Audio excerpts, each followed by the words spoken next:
நான் முன்னாடி வீடியோவில் சொன்ன மாதிரி தான் சின்ன சின்னதாக கோல் செட் பண்ணுங்கள், ஸ்லோவாக ப்ராசஸ் பண்ணுங்கள். ஸோ இங்கேருந்து நான் வந்து இந்த திருமணம் வரைக்கும் தான் போக போகிறேன்னா திருமணம் வரைக்கும் போனால் போதும்.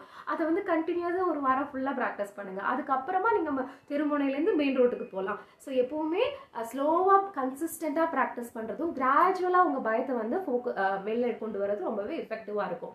ஸோ அப்படி கிராஜுவலாக பண்ணும்போது நம்ம இன்னும் பெட்டராக நம்மளோட இமோஷன்ஸை ஹேண்டில் பண்ண முடியும்.